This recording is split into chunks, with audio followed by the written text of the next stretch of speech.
Now, so we've left the cheese, our Cheshire cheese, for an hour and a half. The rennet went in, we've already had the starter, so the curd should have formed by now. So I'm going to take my lid off, which is just for a bit of protection. Now, I'm just going to check. You can see there's just a little bit of surface tension, and that is just enough. They're quite soft, it's not perfect, because actually my temperature is only 29 degrees still. So it's looking good. So what I'm going to do is cut the curds. So it's really simple. I'm just going to take a palette knife.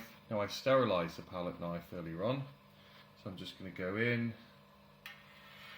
I'm just going to cut very gently. I'm going right down to the bottom. Going across, that's once. We're going to look for about 1 centimetre cubes here. So again, go across. I'm just going to work my way through my milk. There's just a very slight resistance. Okay, and then work the other side.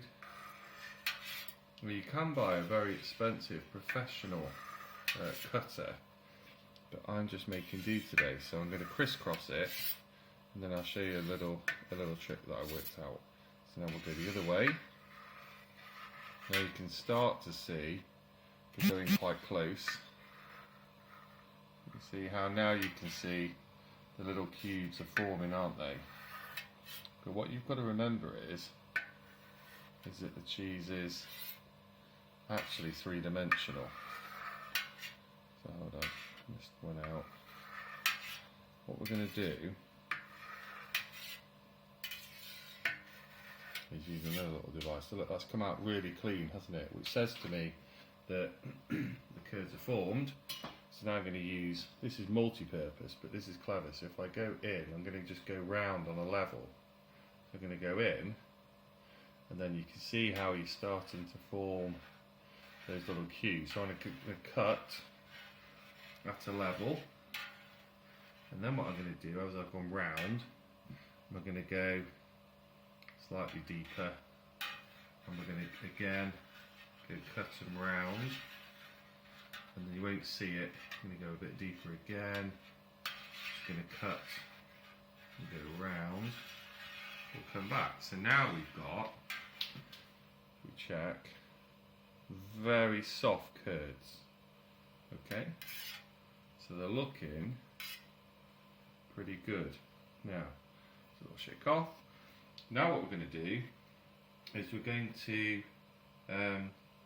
over about 30 minutes, I'm going to use my sous vide again. I'm going to increase the temperature to 35. So I'm just going to dial it, my target temperature up, in this case to 95 Fahrenheit. So 95, there we go. Hold on. Oh, okay, now 95 Fahrenheit is the same as 35 degrees. And I'm going to allow the curds to settle then effectively for 30 minutes. So I'm going to bring my temperature up to 35 and let it settle. So I'm going to put, my thermometer goes back in, just going to wedge it just nicely. So I'm looking for a 35 degree temperature. When that's reached, I'll start the timer and do another 30 minutes to sit.